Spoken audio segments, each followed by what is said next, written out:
1 Samuel capítulo 27. Porém, Davi disse no seu coração: algum dia ainda morrerei pela mão de Saul. É melhor eu fugir para a terra dos filisteus, para que Saul perca essa esperança, pare de me perseguir por todo o território de Israel, assim escaparei da sua mão. Então Davi se levantou e passou para Aques, filho de Maoque, rei de Gate, com os 600 soldados que estavam com ele.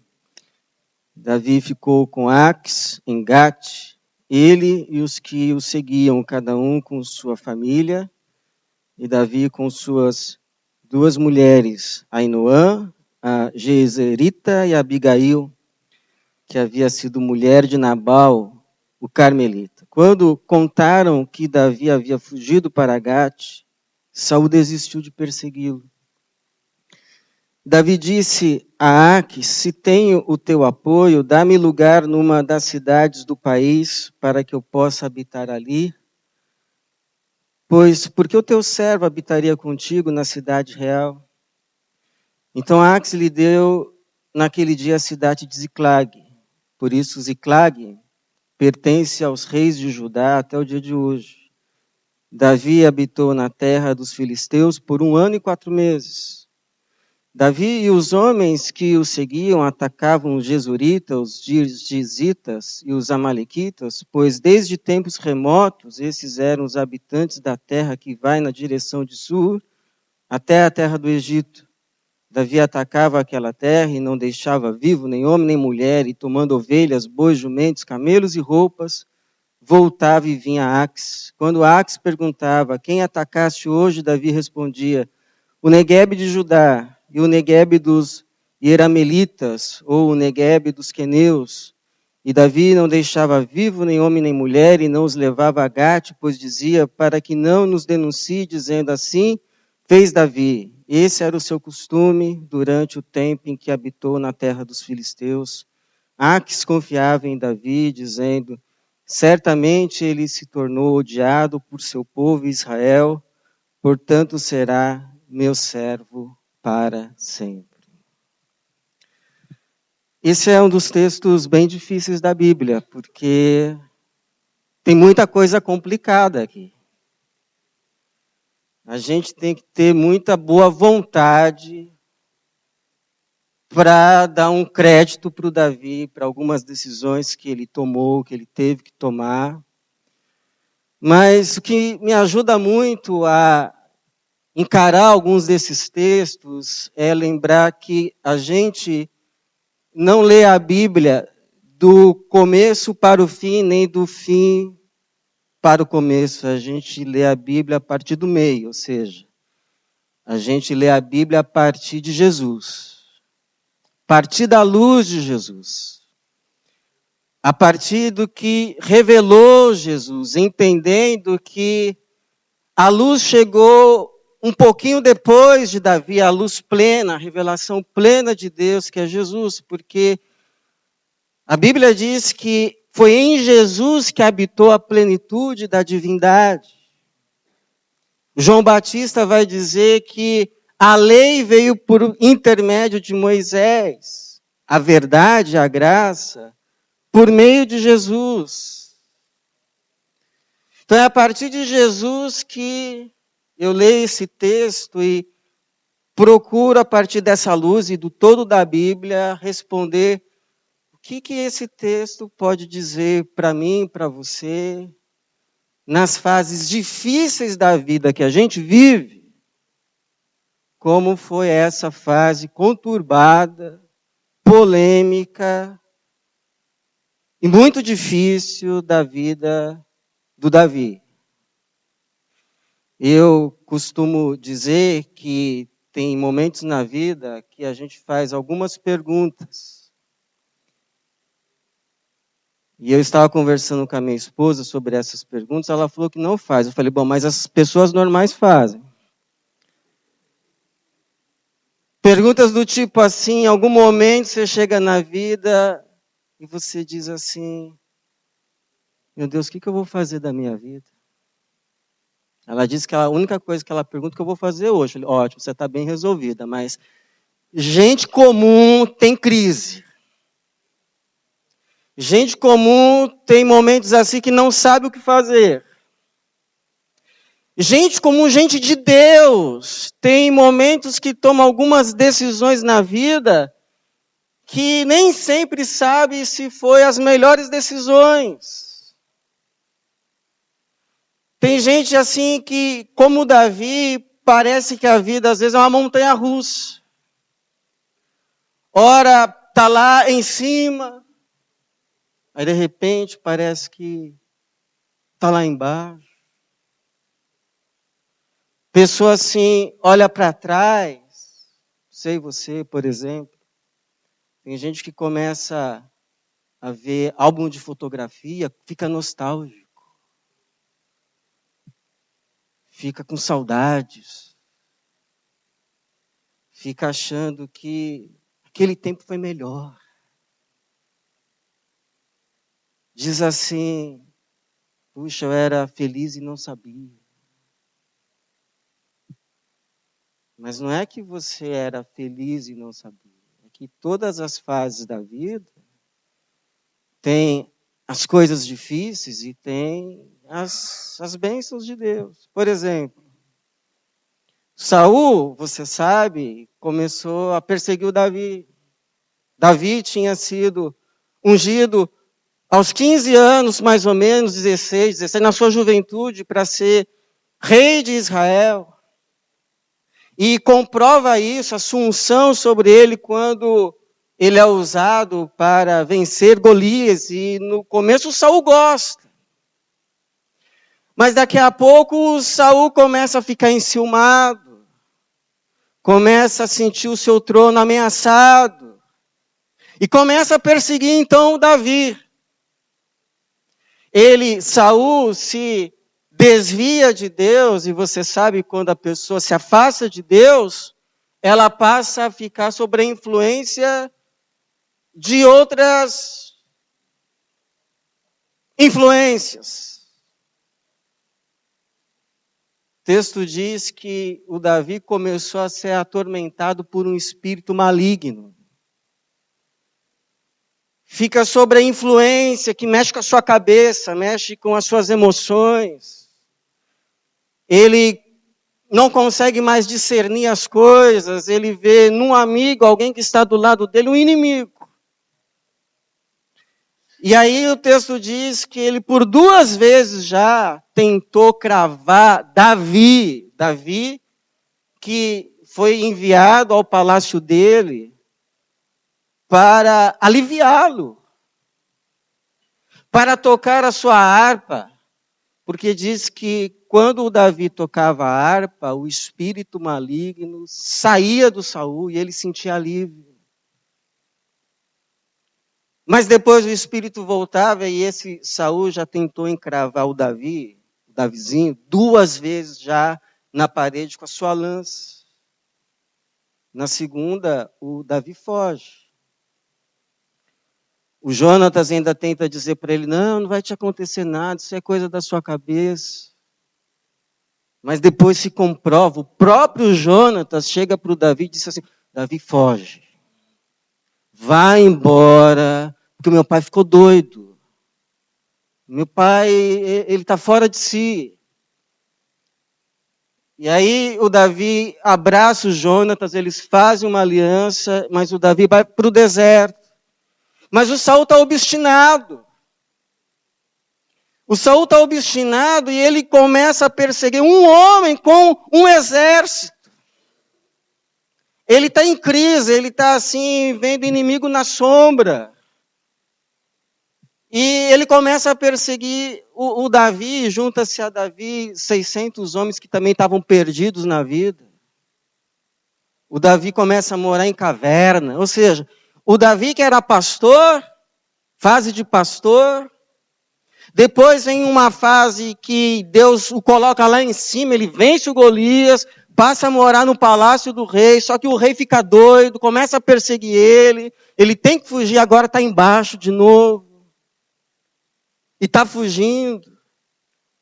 E nesse texto aqui que a gente chegou, ele já foi livrado das mãos de Saul no deserto pela segunda vez. Primeira vez, o Saul entra numa caverna para aliviar o ventre e não sabia que o Davi estava lá. Aí os seus soldados, vai, Deus entregou o seu inimigo nas tuas mãos. Ele quer te matar, mata ele primeiro. E o Davi fala, não, nunca que eu vou tocar no ungido do Senhor. Só corta assim um pedaço da sua capa.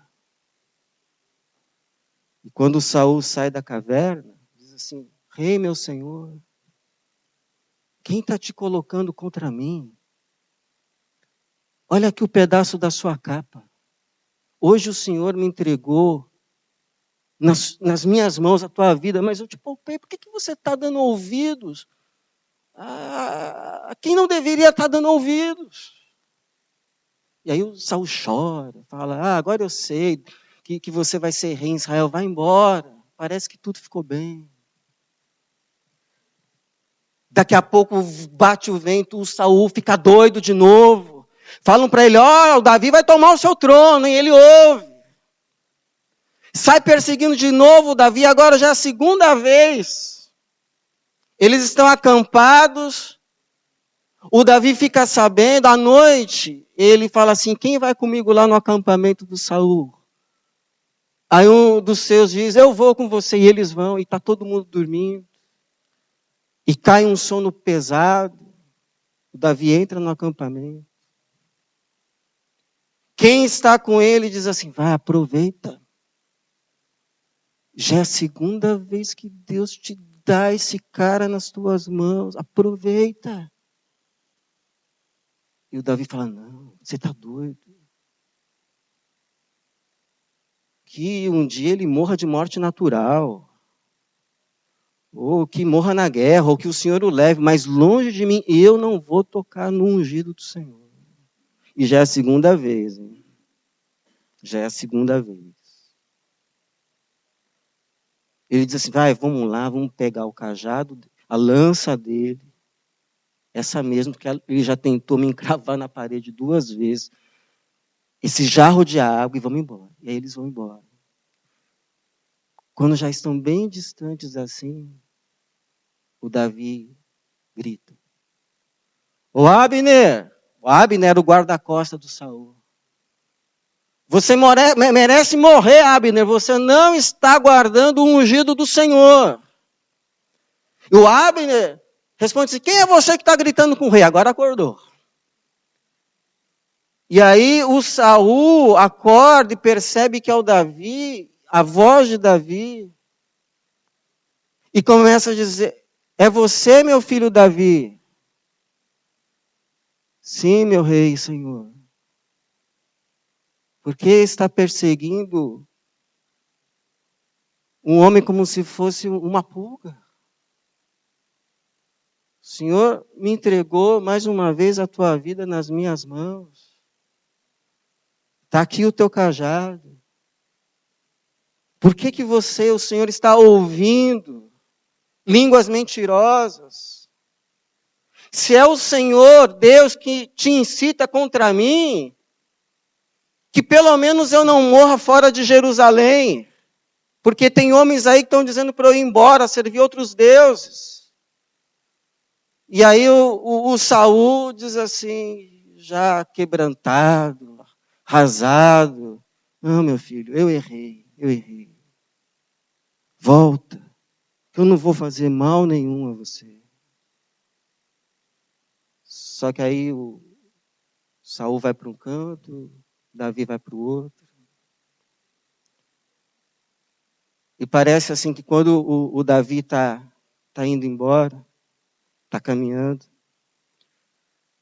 parece que tem uma hora assim que ele para, sabe?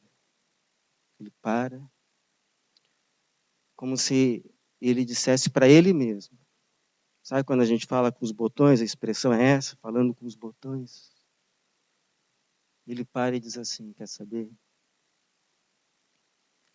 Algum dia eu ainda morro na mão de Saul. Algum dia eu ainda morro na mão dele. E aparece que é entre essa conclusão que caiu a ficha e a próxima decisão que ele pergunta a si mesmo: o que eu vou fazer da minha vida? Porque quais são as opções?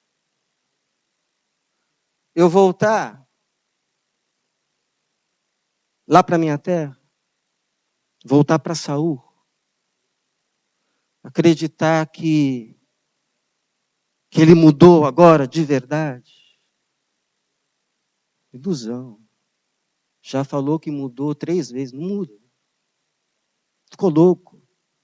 Está com a psique mexida. Não dá para acreditar nele. Ficar aqui no deserto, para ele qualquer dia chegar com um exército aqui me cercar e acabou tudo. Ou ir para a terra dos filisteus. Poxa, mas ir morar com filisteu? Povo inimigo do meu, que eu vivi lutando. Então, percebe, irmão? Nem sempre a vida nos dá o luxo da gente poder decidir e escolher entre o melhor e o excelente. Às vezes a gente tem que ter uma visão extremamente realista da vida, da fase hoje que a gente está vivendo. Deixar um pouquinho dos nossos idealismos de lado, que às vezes nos faz tanto sofrer, porque a gente sempre quer viver no melhor e no excelente, e fica planejando, e como se isso fosse sempre uma constante. Não, a vida é aquela montanha-russa. Às vezes a gente tem que escolher entre o ruim e o menos ruim. Entre o ruim e o menos pior. Então, a pergunta que a gente precisa responder hoje, sobre essa luz de Jesus, nos traz esse texto, é: como é que a gente vive numa fase assim? Quando a gente tem que escolher entre o ruim e o menos ruim. Quando a vida não é como a gente gostaria que fosse. Quando a gente não pode, não se dá, se está tendo o luxo de viver nos nossos ideais. Então, a primeira coisa, se você está vivendo uma fase assim ou vai viver, aprenda a mesmo nessa fase a reconhecer a graça de Deus na tua vida. Aprenda a reconhecer a graça de Deus na tua vida. Porque tem gente que acha que o Davi tomou uma baita de uma decisão errada. Uma baita de uma decisão errada. Alguns dizem que nesse momento da vida do Davi, o grande Davi, que merece toda a nossa reverência, ele enfraqueceu na fé. Mas também pudera, né?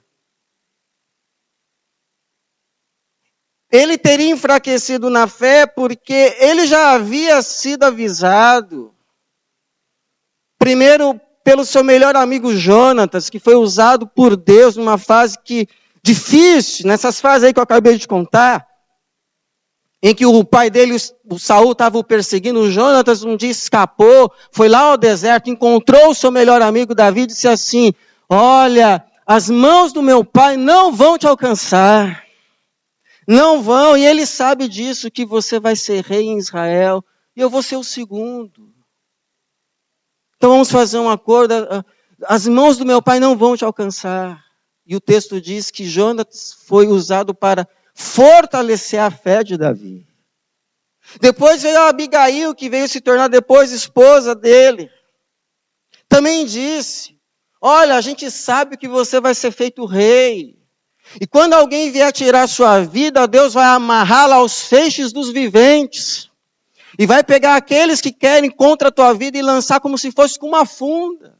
Isso fortaleceu a fé de Davi, mas agora, apesar de todas essas palavras anteriores, a pressão é grande e ele chega a essa conclusão: não tem nada melhor para mim do que ir morar na terra dos filisteus. Essa é a tradução do Lutero. É como se ele estivesse dizendo assim: eu vou ter que escolher entre o ruim e o menos ruim. Não há nada melhor para mim do que agora ir lá morar na terra dos filisteus. Então tem gente que fala, ele fraquejou, mas quem é que sabe? Não há nada no texto que mostre uma reprimenda por ele ter ido. Por outro lado, não há também nenhum elogio. Eu não falei uma vez que a Bíblia mostra a vida como ela de fato é? E a vida não é assim. Nem sempre a gente sabe se a gente tomou a melhor decisão. O autor limita-se apenas a expor os fatos. Davi decidiu ir morar com os filisteus. Só, ponto. Então, se ele tomou a melhor decisão ou não, a gente não sabe. Mas uma coisa a gente sabe. Até nessa fase, não faltou na vida dele a graça de Deus. Porque, veja, ele recebe asilo. O Axe fala, tudo bem, pode vir morar aqui. E ele recebe também a permissão de morar com todos os seus soldados. Junto com as famílias dos seus soldados. Versículo de número 3, Davi ficou com Aques em Gate. Ele e os que o seguiam, cada um com a sua família, e Davi com suas mulheres, que havia sido mulher de Nabal, Carmelita, Abigail. E é bem provável que o Davi estivesse certo, que o Saul continuaria o perseguindo, porque o versículo de número 4 diz, quando contaram que Davi havia fugido para Gate, Saul desistiu de persegui-lo. Outra graça, um tempo de paz. Então não há fase da vida que a gente não possa contar com a graça de Deus. Agora, isso saiu para quê? Para a gente sair fazendo o que a gente quer? Abusar da graça e depois cair em desgraça? Não. Mas para a gente aprender a enxergar a graça de Deus em todas as fases da vida, até nessa de hoje que a gente está vivendo. Por isso eu te pergunto, quais são as porções de graça que Deus tem derramado sobre a sua vida hoje? Quais são?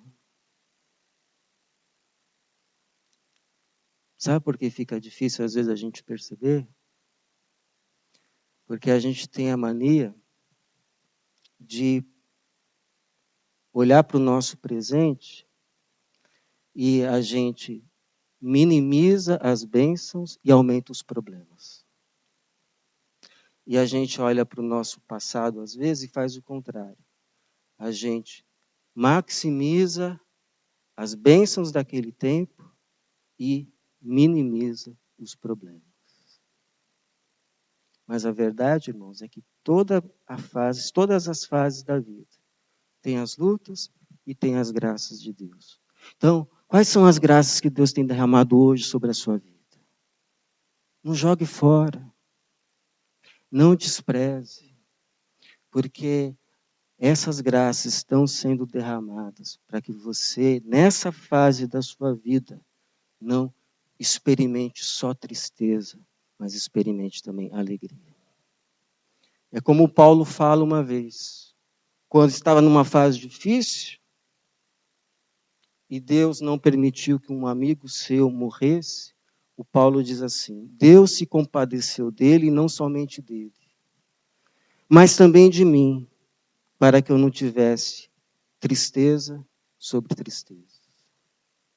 Então, aprenda a reconhecer as graças de Deus nesse momento da sua vida. Segunda coisa, não importa a fase que você esteja na vida, faça o que te é possível. Faça aquilo que é bom. Teve uma vez que eu ouvi uma frase que é assim: se você não pode fazer tudo, faça tudo que pode. Então, por exemplo, Davi. Podia ser rei de Israel agora? Não podia. Podia até pensar assim: mas o que eu estou fazendo aqui? Samuel um dia disse que eu ia ser rei de Israel. Agora o Samuel morreu. O povo parece que esqueceu de mim. Estou aqui na terra dos filisteus. Quer saber de uma coisa? Não. Ele pensou assim: eu tenho uma vocação. A minha vocação é lutar. A minha vocação é servir a Deus servindo o povo que Ele me deu, que é Israel. Não posso fazer hoje isso lá no trono de Israel. Como que eu posso fazer isso aqui? Mas quer saber? Esse rei aí me colocou nessa cidade que é Ziclag. Essa cidade aqui faz fronteira tanto com Israel quanto os povos inimigos de Israel. Ele me disse que é para eu defender a fronteira. Tá bom, eu vou defender. Mas eu vou defender essa fronteira não lutando contra os amigos do meu povo Israel, mas eu vou defender essa fronteira lutando contra os inimigos do meu povo Israel. E foi o que ele fez. Bom, é como eu disse para você, né? A gente tem que ter muita boa vontade aqui sob a luz de Jesus. Mas o que eu aprendo para mim, sob a luz de Jesus aqui, é que existe um tempo certo para cada coisa e uma coisa certa para cada tempo. Talvez hoje não seja o tempo de você estar colhendo, mas talvez seja o tempo de você plantar. Hoje talvez não seja o tempo de você estar exercendo, mas talvez seja o tempo de você estar aprendendo. Hoje talvez possa não ser o tempo de você estar fazendo o que gostaria de fazer, mas talvez seja o tempo de você fazer o que você pode fazer. Seja como for, por que é melhor do que cair numa cama, se revoltar contra Deus, por causa da fase que está vivendo, que não é a que queria viver, você se levantar de manhã cada dia, pedir forças para Deus e dizer o seguinte: ok, quais são as boas obras que Deus preparou hoje para eu fazer? E ir fazer. E cair dentro. Tendo vontade ou não. Por quê? Primeiro, porque vai ser bom para o teu presente. Olha o que Deus disse ao povo dele quando esse teve que ir morar na Babilônia, em cativeiro. Lugar último que eles gostariam de ir. Lugar, inclusive, que alguns estavam se recusando a viver. Olha o que Deus disse a eles: empenhai-vos pela prosperidade da cidade, para onde vos exilei, e orai ao Senhor em favor dela, porque a prosperidade dela será a vossa prosperidade. Segundo, porque vai ser bom para o seu futuro. Eu lembro da história de um treinador de vôlei campeão. Campeãozíssimo. E um dia foram fazer uma entrevista com ele, e ele disse assim, sabe, quando eu era jogador, eu amargava o banco de reservas. Mas foi bom, porque lá do banco de reservas, eu ficava observando o jogo, e eu aprendi coisas para ser técnico hoje, que eu não teria aprendido se estivesse jogando. Ok, você gosta mais de exemplo bíblico. O Moisés, antes de liderar o povo 40 anos no deserto, ter ido falar lá com o faraó, na língua dele, teve que primeiro ser criado 40 anos na corte egípcia e depois apacentar 40 anos no deserto o rebanho de Jétro. O Paulo, as cartas que ele escreveu, que são quase metade do Novo Testamento, metade, sabe onde foi? Prisão. Alguém já disse que a maioria dos livros não teriam sido escritos se os autores esperassem as melhores condições para escrever. O livro do John Bunyan, por exemplo, O Peregrino, que dizem que é o livro cristão mais conhecido e mais edificante depois da Bíblia, dizem que foi escrito quando ele estava preso numa masmorra. O próprio Davi.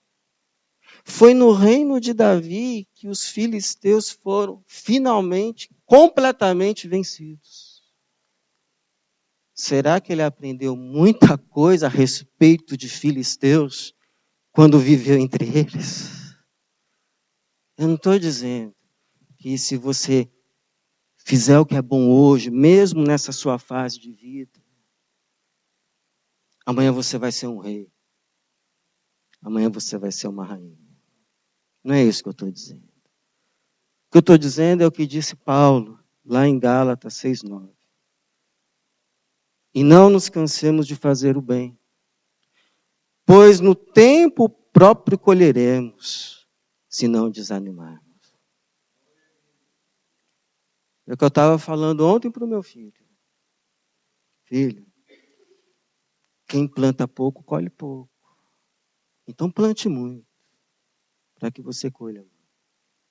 Talvez essa fase da sua vida não é para você colher, mas é para você plantar. Então vai fazer em nome de Jesus o que Deus está te dando e possibilitando fazer. Terceiro, o que a gente faz em toda e qualquer fase da vida? Primeiro, você já viu, reconhecer a graça de Deus. Nessa fase da vida que você está vivendo, tem graça de Deus aí. Reconheça. Ore a Deus para que você possa desfrutar. Fazer o que você pode fazer, vai ser bom para o seu presente, vai ser bom para o seu futuro.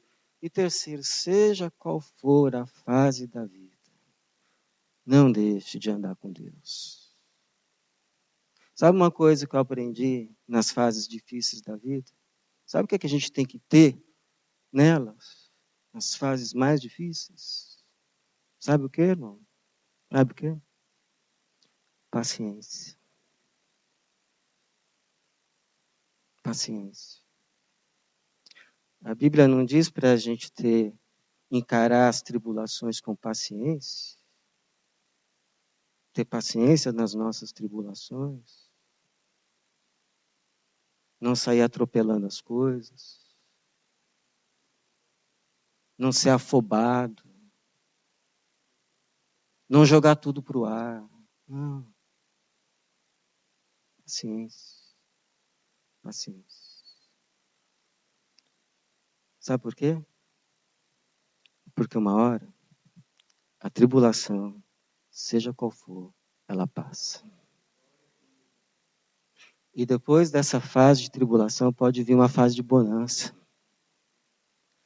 Depois do inverno pode vir uma primavera.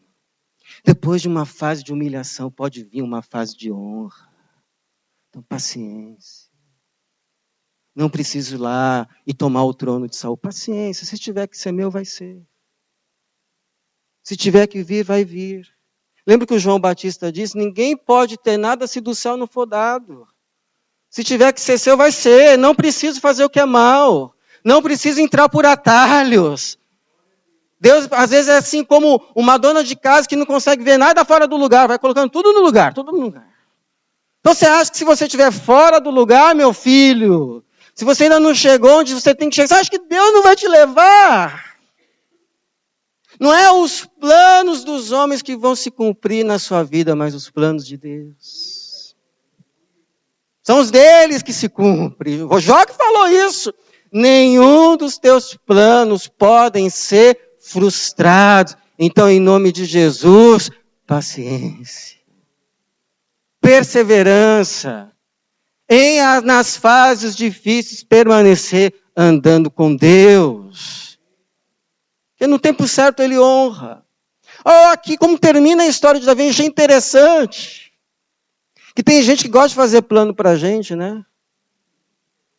E tem uns planos que os outros fazem para a gente que deixa a gente em depressão. Parece que nem uma maldição. Pelo amor de Deus, irmão, fecha a boca, eu não quero isso não. Mas não é? Tem gente que fala assim, fulano, agora você está isso, você está aquilo. Sabe o que vai ser da sua vida? Peraí, irmão, vai com calma. Quem decide a minha vida é Deus. Fica me prendendo aí nesses seus sonhos para mim, não. Que o que eu quero viver são os sonhos de Deus, não os seus. Porque olha só como termina aqui a história do Davi. O Aques está feliz da vida, né? Está lá com Davi. O Aques, você sabe, é um dos príncipes dos filisteus. Os filisteus governavam a Filistia, o país deles, como se fosse um parlamento. Com 5 reis. Esse é o rei de uma cidade principal de Gate, que se chama Aques. E o Davi está lá, asilado na cidade dele. Pensa que o Davi queria estar lá? Mas é o que sobrou, é o que deu nessa fase da vida. Mas essa fase não durou para sempre. O Aques, para o Aques, essa fase durava para sempre. Só estou ganhando. Tanto é que olha como que termina. Versículo 12. Aques confiava em Davi, dizendo, certamente ele se tornou odiado por seu povo Israel. E uma possível tradução, ele se tornou fétido. O povo dele, que um dia disse que ele ia ser rei, tem por ele assim uma aversão. Isso era o que o Aques estava dizendo. Certamente ele se tornou fétido, odiado por seu povo Israel. Portanto, será meu servo para sempre. Agora, se você caminhar um pouquinho na Bíblia, sabe o que você vai perceber? Que o plano que se cumpriu na vida de Davi não foi o de Aques. Foi, por mais improvável que nessa fase parecia, o plano que se cumpriu na vida de Davi foram os de Deus. Porque já capítulo 2, entre em 2 Samuel, e Davi é aclamado rei de Judá, porque o Saul morreu. Davi nunca colocou as mãos em Saul, nunca precisou fazer isso. Saul mesmo se envolveu em coisas que não deveria se envolver. E aí Davi é aclamado primeiro rei de Judá e depois de 7 anos, rei de todo Israel. Porque não são os planos dos homens que se cumprem sobre a nossa vida. E às vezes nem os nossos, mas os de Deus. Deus tem um plano bom e perfeito. E nesse plano tem um lugar para mim e um lugar para você. Por isso a melhor coisa a se fazer numa fase da vida não é se revoltar contra Deus, mas é se voltar para Ele. Por quê? Porque Ele está te conduzindo. Ainda que hoje por lugares que você não entenda. Às vezes, para chegar às águas tranquilas e os pastos verdejantes, no caminho, tem um vale de sombra. Mas isso não importa, porque o pastor está comigo. Então, por que em vez de você se revoltar contra Deus nas fases difíceis da vida, você deve se voltar para Ele. De todo o seu coração. De toda a sua alma. Porque, irmão, se você se revoltar contra Deus, você vai se desviar dele. E aí a voz de Deus vai ficando fraquinha. Vai ficando longe. E daqui a pouco você se perde. E perde. Ainda que diga que não. Agora, se independente da fase da vida, inclusive naquelas mais difíceis, ao invés de você se revoltar, mas você voltar, e se voltar, Deus vai ter, mais uma vez, misericórdia de você. Deus vai ter, mais uma vez, misericórdia de você. Porque Ele é grande em misericórdia. É o que o próprio Deus diz para Efraim, lá num dos textos mais lindos da Bíblia. Jeremias capítulo 31, 19 a 20, que diz assim. O Efraim dizendo, sim, depois de me desviar, eu me arrependi. Depois de compreender, bati no meu peito. Sinto-me envergonhado, pois trago os atos vergonhosos da minha juventude. Mas olha a resposta de Deus para ele. Não é Efraim, meu filho querido? O filho em que me alegro? Pois cada vez que falo dele, lembro-me dele com apreço. Por isso o meu coração se comove por ele. E lhe mostrarei a minha grande compaixão, diz o Senhor. Lhe mostrarei a minha grande compaixão, diz o Senhor. Eu não sei qual é a fase da vida que você está vivendo, que você está passando. Se você está naquela fase, que você se sente assim na crista da onda, ou você se sente na lona. Mas eu oro para que, seja qual for a fase da sua vida, Deus te dê a graça de você enxergar a graça.